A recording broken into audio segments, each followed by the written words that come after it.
अस्सलाम वालेकुम। खैरियत तो है? आज सुबह सुबह मेरी याद कैसे आ गई आपको? वालेकुम सलाम। आपने मेरे घर की ग्रोसरीज के बजाय अपने घर की ग्रोसरीज यहाँ भिजवा दी हैं। इतना तो पता होना चाहिए आपको। तो क्या हुआ? मेरे बच्चों ने सारी ग्रोसरीज निकाल दी और इस्तेमाल करना शुरू भी कर दिया। मैंने अभी उनसे कहा है कि सब कुछ वापस बैग्स में रखते हैं, तो अगर आप किसी को भेज सकते हैं ये पिक करा दें और हमारे घर की ड्रॉप करा दें प्लीज़। देखें, मैं जानता हूँ कि मेरे बारे में आपकी राय कोई अच्छी नहीं है, लेकिन आप वाकई ये सोचती है मेरे बारे में कि मैं ड्राइवर को भेजूंगा सामान लेने के लिए? बच्चों ने अगर यूज़ कर लिया तो कोई बात नहीं, वो लोग मेरे अपने बच्चों की तरह हैं। हमें आदत नहीं है ये सब चीज़ें इस्तेमाल करने की, हमें अपनी चीज़ें इस्तेमाल करने की आदत है। अब क्या कर सकते हैं, लेकिन तब्दीली अच्छी चीज़ है। इनफैक्ट मैं भी अभी आपकी ग्रोसरी यूज़ कर रहा हूँ। वैसे बहुत अच्छी क्वालिटी है। आप अब खामख़ा परेशान हो रही थी, और चाहे तो देखिए ये बहुत नामुनासिब बात है क्या? ये सब। अगर आप किसी को भेज नहीं रहे मैं खुद आके ड्रॉप करा दूंगी। चलें, अगर अब आप ये वादा करती हैं कि आप खुद आएंगी तो फिर ठीक है, फिर तो मैं इंतज़ार करूँगा आपका।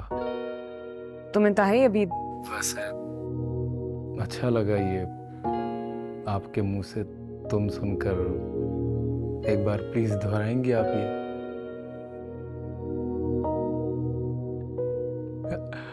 Hello, hello.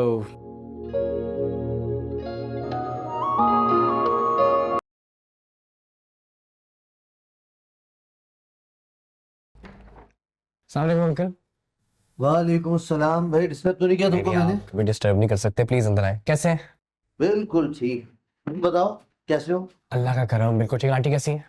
वो भी बिल्कुल ठीक। आ जा, आ जा। सॉरी, एक सेकंड। प्लीज बैठे। Thank you. क्या लेंगे अंकल आप?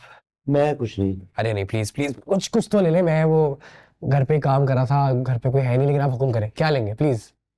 मैं जानता हूँ घर पे कोई नहीं, तुम अकेले हो, इसलिए तुमसे मिलने आया था। बात हुई थी मेरी ज़ेबा बाजी से। बस कुछ ज्यादा वक्त नहीं लूंगा तुम्हारा।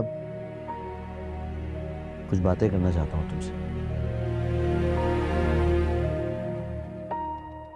बेटी का बाप हूं ना, तो बहुत सी बातें करते हुए झिझक महसूस होती है। लेकिन अगर बेटी दनीन जैसी लाडली और चहीती हो तो फिर बाप को भी हिम्मत करके हर बात साफ साफ करनी पड़ती है। अंकल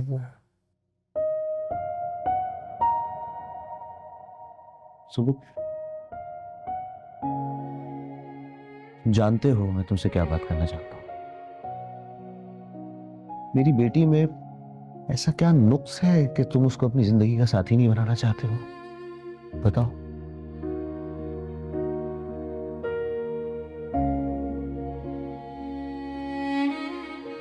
कोई नुक्स नहीं है। तनीन, शी इज परफेक्ट, उसमें कोई कमी नहीं है। मुझ में है नुक्स, मुझ में कमी है। मेरे इस घर में नुक्स है, कमी है। नहीं नहीं बेटा, तुम में कोई नुक्स नहीं है। अगर ऐसा होता तो मैं उसको तुम्हारे बारे में सोचने भी नहीं देता। बाप हूं उसका मैं। अंकल आप 2 मिनट आएंगे मेरे साथ प्लीज? मुझे मुझे आपको एक चीज दिखानी है। एक सेकंड, आइए। हमारे घर में 2 बेडरूम है, ये पहला बेडरूम है। यहाँ मेरी दोनों बहनें रहती हैं। ये अलमारी है, यहाँ हम कपड़े वगैरह हैंग करके रखते हैं, लेकिन अक्सर वो फिट नहीं आते, तो फिर सामान हम बिस्तर पे इधर उधर जहाँ जगह मिलती है रख देते हैं। वो देखें, वो दरवाजा खुला हुआ है ना, वो वॉशरूम है। आपके घर में सर्वेंट क्वार्टर होगा ना, उसके वॉशरूम से भी छोटा होगा ये वॉशरूम।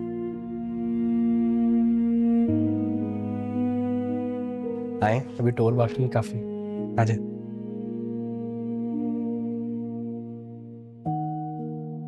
ये दूसरा कमरा है हमारे घर का, मास्टर बेडरूम। यहाँ अम्मी और मैं रहते हैं, लेकिन मैं यहाँ सोता नहीं हूँ रात को। जब आप आ रहे थे तो बाहर बेड लगा हुआ था ना, वो मेरा बिस्तर है, मैं वहाँ सोता हूँ। क्योंकि रात को मैं इधर काम नहीं कर सकता, यहाँ काम करूँगा, अम्मी सो नहीं पाएंगी। आए, ये यहाँ पे ये किचन, ये किचन है हमारा, वो वहाँ पे टेरेस है। ये साफ सफाई के बाद है किचन। ये चूल्हा है जिसमें गैस कभी आती है कभी नहीं आती, ज्यादातर नहीं आती। कैबिनेट्स पे धागे लगाए हुए हैं ताकि कैबिनेट बंद रहे। ड्रेनेज सिस्टम खराब है। इस पे ये पानी बहता रहता है, नाला ब्लॉक हो जाता है, और जब नाला ब्लॉक होता है और ये सिंक ब्लॉक हो जाता है तो हम इस तरह बैठ के, मैं और मेरी बहनें, हाथों से कचरा निकालते हैं यहाँ से। आप एक सेकंड के लिए इमेजिन करें दनीन को अपने घर, अपने किचन से बाहर, इस किचन में, इस घर में। अंकल आप नहीं कर पाएंगे, और मैं चाहूंगा कि दनीन इधर आके ये कचरा साफ करे।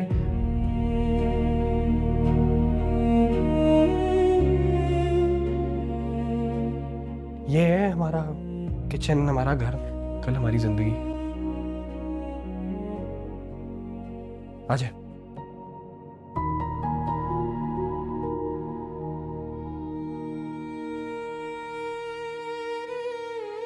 दनीन को ये सब नहीं नजर आता,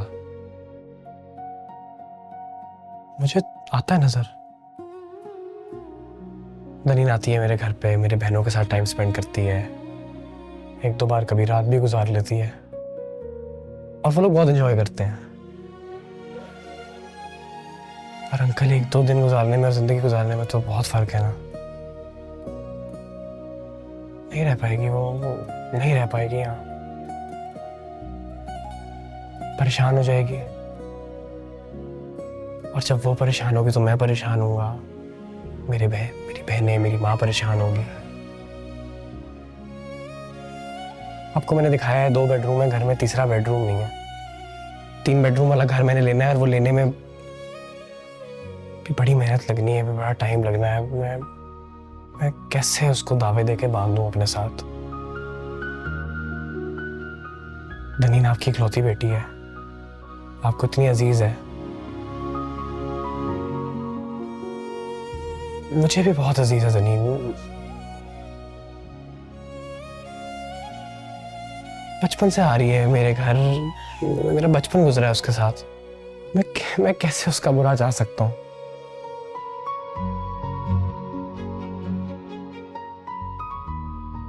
अंकल, मैं नहीं हूँ ऑप्शन अच्छा दनीन के लिए। I am not a good option for her. इतने ऑप्शन है अंकल, इतने ऑप्शन मिल जाएंगे आपको। अच्छा ऑप्शन होता तो मैं पागल हूँ किसी को अपनी जगह लेने दूँ। I am not right for her.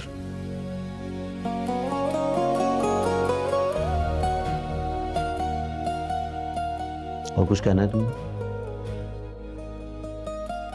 Ji uncle, देखिए मैं आपसे कुछ लूंगा नहीं। अगर आप कहें भी मुझे कि मैं तुम्हारे मसले हल कर दूंगा, मैं नहीं लूंगा, प्लीज। नहीं, ऐसा कोई हल मेरे पास नहीं है आपके लिए।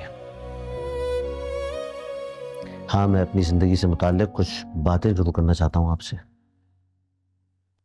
आइए, बैठे, प्लीज सिट।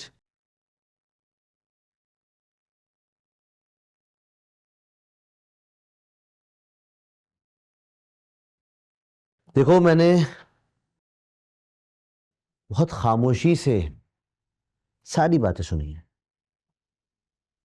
मैं उम्मीद करता हूं कि आप भी मेरी सारी बातें खामोशी और तसल्ली से सुनेंगे।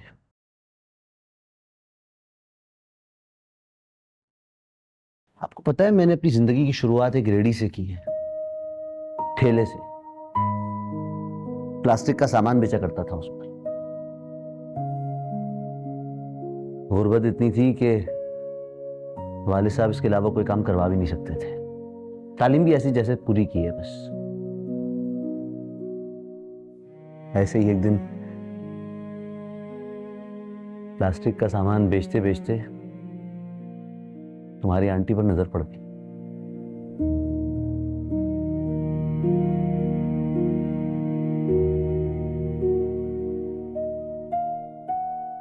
दिल में उतर गई यार, पहले लम्हे में तो दिल को भा गई।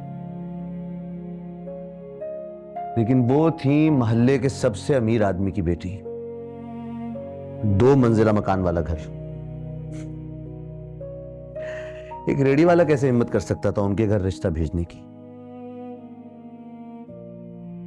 लेकिन पसंद भी बहुत आई थी।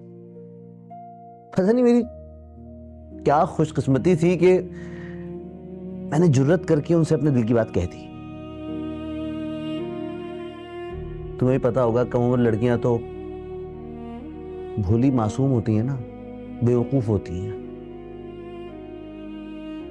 वो अपने से प्यार करने वाले के घर को, उसके कमरों के, उसके किचन के, उसके वॉशरूम के साइजेस को नहीं देखती। तो बस प्यार करने वाला दिल देखती हैं और उसके पीछे चली आती हैं। बाज़ दफा इसी वजह से बहुत तकलीफें भी उठाती हैं।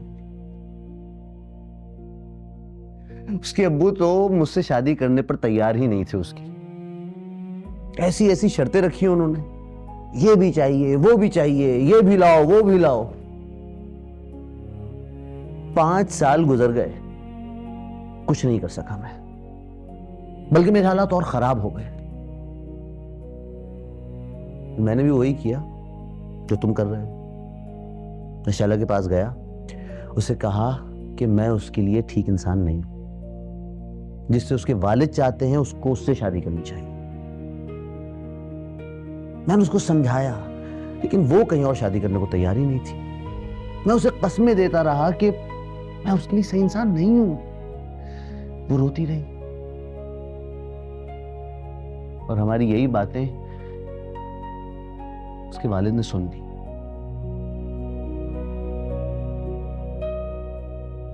तुम्हें पता है, वो अगले दिन मेरे पास आया और मुझसे कहने लगे हमारे घर शैला का रिश्ता ले आओ। मुझे यकीन ही नहीं आ रहा।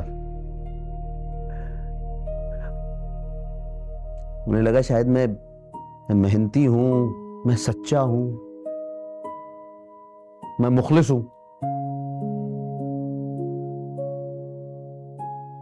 आज नहीं तो कल, कल नहीं तो परसों मेरा वक्त जरूर बदलेगा। मेरा वक्त बदल गया बेटा, तुम्हारे सामने है, खुदा का शुक्र है।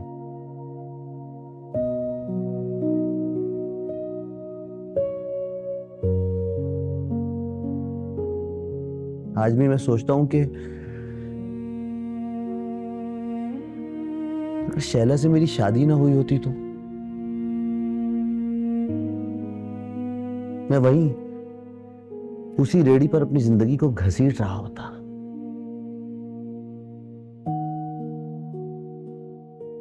जब उससे मेरी शादी हुई ना, तो मैंने कसम खाई अपने आप से कि इसको इतने बड़े घर से ला रहा हूं तो इसके लिए भी एक महल बनाऊंगा।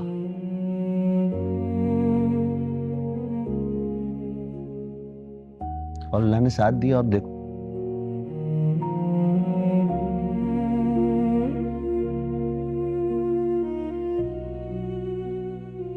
तुम्हें पता है मेरी किस्मत तो शैला की वजह से बदली है। तुम्हें क्यों नहीं यकीन होता कि दनीन की वजह से तुम्हारा नसीब बदल सकता है? और तुम जानते हो, ये जो बड़े मकान वाले और ज्यादा पैसे वाले लड़के होते हैं ना, ये हमारे चारों तरफ घूमते हैं जिस इलाके में हम रहते हैं। कि वो ना दनीन को पसंद आए और ना हमारे दिल को भाए।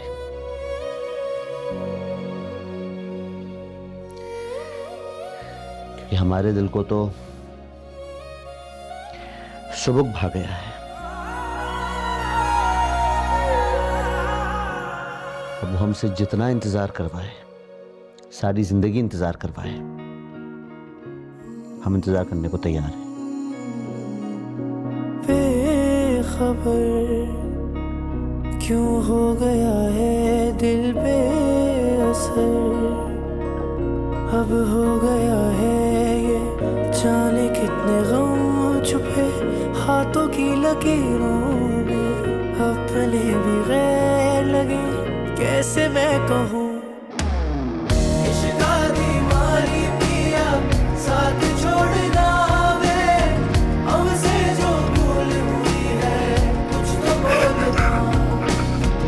इश्क दी मारी पिया साथ छोड़ना वे, हमसे जो भूल हुई है कुछ तो बोलना।